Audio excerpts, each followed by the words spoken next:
hendaknya seorang guru ya, itu bersemangat di dalam mengajar muridnya dan mendahulukan mengajar atas kemaslahatan dirinya yang bersifat duniawi selama tidak mendesak. Di sini dikatakan bahwa ya,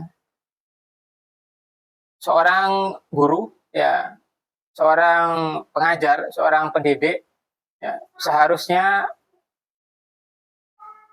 mementingkan untuk mencerdaskan daripada murid-muridnya, daripada urusan duniawi, ya, urusan daripada pribadi daripada seorang pengajar tersebut. Dia harusnya lebih mementingkan bagaimana keberhasilan daripada murid-muridnya, ya, kesuksesan daripada murid-muridnya. Jadi itulah yang diutamakan daripada seorang guru. Ya. Apalagi ini guru tersebut mengajar Al-Quran, ya, mengajar tahfidz Al-Quran, mengajar ilmu Al-Quran, ya. Seharusnya dia percaya, ya, ketika seorang guru tersebut mengutamakan Al-Quran daripada yang lain, ya, mengajar Al-Quran atau mengajar ilmu-ilmu yang lain, maka apa? Maka Allah Subhanahu wa Ta'ala akan menggantinya dengan yang lebih baik. Apalagi kalau misalkan seorang guru tersebut berhasil mendidik anak-anak muridnya menjadi anak-anak yang sukses, menjadi murid-murid yang sukses, menjadi santri-santri yang berkualitas, yang punya ilmu, yang bermanfaat ilmunya. Itulah kebanggaan daripada seorang guru. Kebanggaan daripada seorang pendidik tidak lain dan tidak pula melihat kesuksesan daripada muridnya tersebut. Ya. Kemudian wa ayyafruga qalbahu ya fi hali julusihi li iqra'ihim min al-asbabi asyagirati kulliha ya. Wa hiya katsiratun ma'rufatun ya. Hendaknya juga apa? Dia mengkosongkan hatinya dari hal-hal yang lain yang dapat memalingkan daripada fokusnya dia mengajar kepada murid. Dan hal-hal tersebut sangatlah banyak. Ya. Seharusnya sebagai seorang guru, ya, sebagai seorang pengajar, ya, hendaknya dia ya, mengkosongkan hatinya. Artinya apa? Menenangkan hatinya. Artinya bagaimana? Ketika dia mengajar, seharusnya keadaan hatinya itu dalam keadaan tenang, ya, dalam keadaan tidak banyak pikiran, ya, dalam keadaan khusyuk, ya, dalam keadaan hatinya itu tentram, tidak diliputi dari macam-macam pikiran yang menggelayut di dalam hati dan pikirannya. Kenapa? Kalau misalkan ya, dia mempunyai pikiran apapun itu, ini misal manusia itu tidak luput daripada pikiran, ya, tidak luput daripada yang namanya problematika dalam kehidupan. Mau siapapun, ya, mau itu adalah orang alim, maupun itu adalah orang biasa, maupun itu orang awam. Kalau misalkan orang itu hidup di atas dunia, pasti dia akan diliputi berbagai masalah. Akan tetapi, bagaimana masalah-masalah tersebut yang menimpa dirinya, jangan sampai membuat kepikiran di dalam hatinya, sehingga dia tidak fokus di dalam aktivitasnya, dalam ibadahnya, terutama di dalam tugasnya dia sebagai seorang pengajar. Al-Imam Abdullah bin Al-Haddad ya, mengatakan la yuksir hammak ma quddir yakun. Janganlah engkau ya, banyak sumpah, janganlah engkau banyak memikirkan sesuatu, gelisah. Kenapa? Karena semua apa yang Allah Subhanahu wa Ta'ala gariskan, takdirkan, itu pasti terjadi. Nah, artinya apa? Ketika kita itu punya masalah tertentu, punya problematika tertentu, kembalikan semuanya kepada Allah Subhanahu wa Ta'ala. Dan yakin bahwa itu semuanya adalah kehendak Allah Subhanahu wa Ta'ala. Itu semuanya adalah Allah Subhanahu wa Ta'ala yang memilih itu semuanya. Karena itu kalau misalkan kita sebagai manusia yakin atas apa yang menjadi problematika kehidupan kita, diserahkan semuanya kepada Allah Subhanahu wa Ta'ala, maka hal itu akan kecil bagi kita, tidak dianggap besar, tidak akan menghantui daripada pikiran kita. Kenapa? Karena perasaan dan pikiran kita akan enteng kalau selamanya itu urusan diserahkan penuh kepada Allah Subhanahu wa taala. Ya sudah, itu adalah apa? Takdir daripada Allah Subhanahu wa taala. Itu semuanya adalah kudratullah, ya. Kuasanya Allah Subhanahu wa taala yang manusia tidak akan mampu untuk menghentikannya walaupun cuma satu jengkal. Walaupun cuma satu detik tidak akan mampu itu manusia. Nah, karena itu kalau misalkan kita punya problematika kehidupan masing-masing, dalam kehidupan kita serahkan semuanya kepada Allah Subhanahu wa taala. Yakin atas semua apa yang menimpa kita itu datangnya daripada Allah Subhanahu wa taala, dan yakin bahwa Allah Subhanahu wa taala akan menyelesaikan itu semuanya. Yang terpenting kita ikhtiar dan tawakal, maka apa? Maka insya Allah ya Allah Subhanahu wa taala akan menyelesaikan itu semuanya. Inna ma'al usri yusra. Ya. Sesungguhnya kesulitan nanti akan ada masa daripada kemudahan. Karena itu mungkin kita akan sulit terlebih dahulu, tapi Allah Subhanahu wa taala akan memudahkan kita semuanya. Nah, karena itu sebagai seorang yang alim, pengajar, jangan sampai urusan pribadinya terbawa di dalam pikirannya, akhirnya apa? Akhirnya dia tidak fokus ke dalam mengajarnya, ya, sehingga ya cita-cita daripada mensukseskan daripada muridnya akan berhasil kalau misalkan dia fokus di dalam mengajarnya dia. Kemudian wa ayyakuna harisan ala tafhimihim wa ayyutiya kula insanin minhum ma yaliku bihi. Nah, kemudian ya seorang guru hendaknya bersemangat dari dalam memahamkan muridnya, menyampaikan ilmu sesuai dengan batas kemampuannya.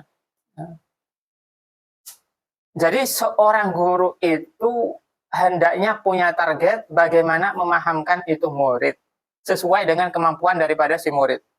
Jangan kita hanya, kalau misalkan seorang guru jangan hanya mengajar berlalu begitu aja, akan tetapi bagaimana murid tersebut bisa paham dengan apa yang kita sampaikan. Apa yang kita sampaikan, ya maka murid tersebut harus paham. Bagaimana caranya kita ulang-ulangi daripada penjelasan kita. Kemudian kita tanya kepada murid kita kalau misalkan ada yang tidak paham. Nah, jadi itu adalah tugas daripada seorang guru. Nah, jadi jangan sampai kita ini diam aja, ya, melihat murid itu tidak paham, ya. Karena itu inilah jiwa pendidik yang sejati. Ya, artinya apa? Dia punya rasa tanggung jawab yang ada pada dirinya untuk apa? Untuk memahamkan daripada muridnya. Ya. Kemudian apa? Fala yuksiru. Ya. Alama la yahtamilu al-iksara wa la yaksuru lima yahtamilu az-ziyadata. Kemudian apa? Ya. Jangan sampai menyampaikan ya materi secara berlebih kepada murid yang belum mampu. Serta juga tidak mengambil kecukupan pada mereka yang mampu untuk mendapatkan lebih. Artinya bagaimana? Kalau misalkan itu murid dalam memahami itu kurang, ya jangan, porsinya jangan terlalu banyak.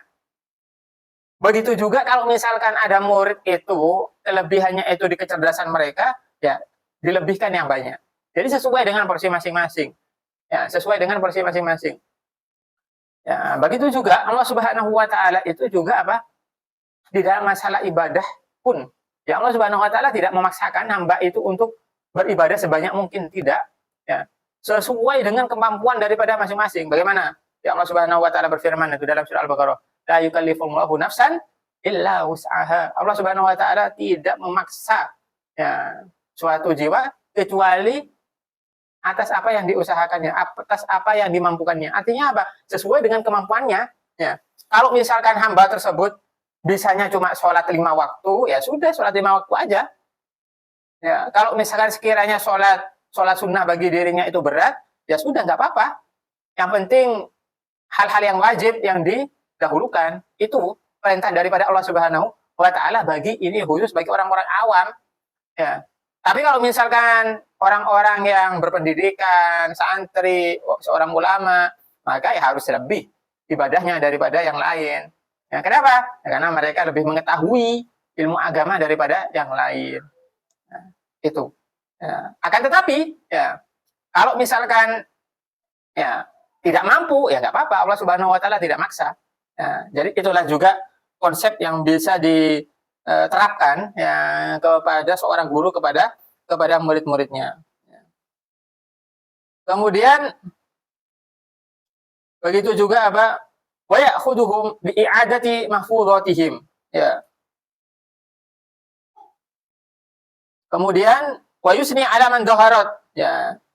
Nijabatuhu ma lam yahsa 'alaihi fitnatan bi'ijabin aw ghairihi. Wa man kasara an nafahu ta'nifan latifan ma lam yahsa 'alaihi tanfirahu.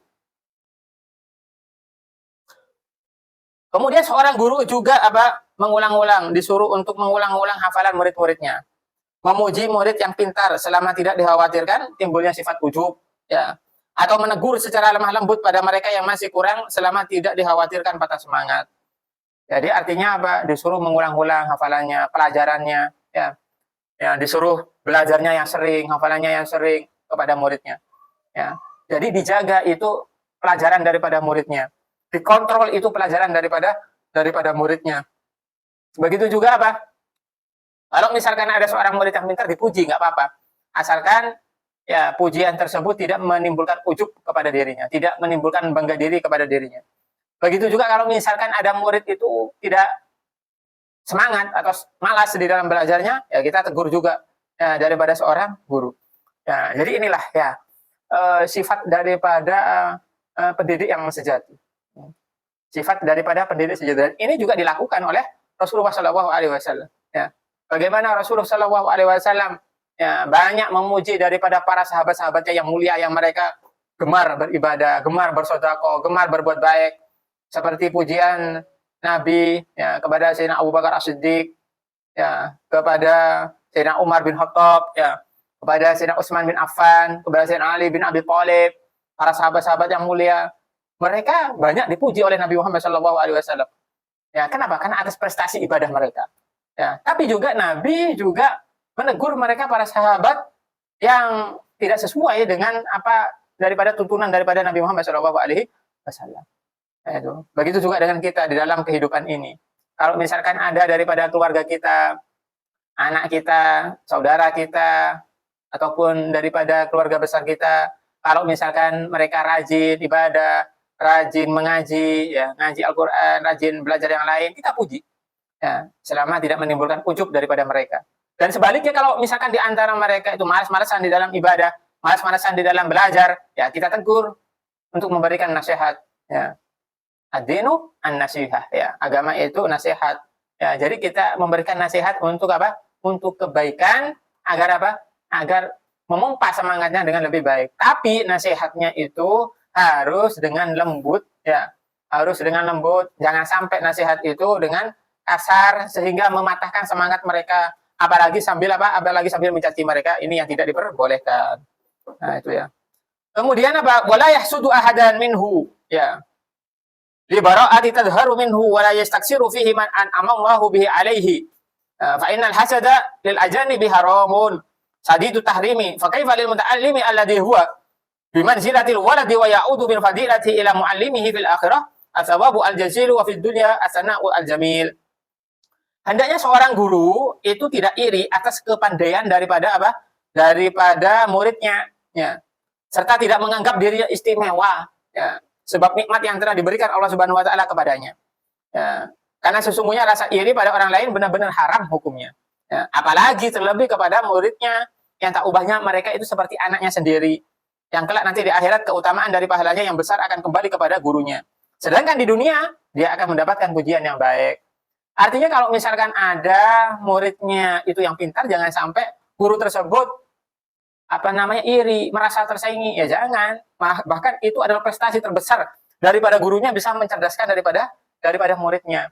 Iri kepada orang lain saja itu tidak boleh hukumnya. Ya. Bahkan ya di dalam surat Al-Falaq kita disuruh untuk berlindung kepada orang-orang yang iri. Ya. Amin syarriha sidin ila hasad, ya, kejelekan daripada orang-orang yang hasud. Jadi orang yang hasud ini berbahaya, orang yang iri itu berbahaya. Karena itu jangan sampai kita yang menjadi orang yang iri kepada orang yang lain. Nah, dikatakan apa? Al-hasud la yasud. Orang yang hasud itu tidak akan naik. Artinya apa? Tidak akan mencapai derajat yang mulia selama orang tersebut di dalam hatinya ada sifat hasud, ada sifat iri dengki. Nah, jadi sangat-sangat tidak diperbolehkan di dalam Islam. Apalagi iri kepada muridnya sendiri yang notabene muridnya itu adalah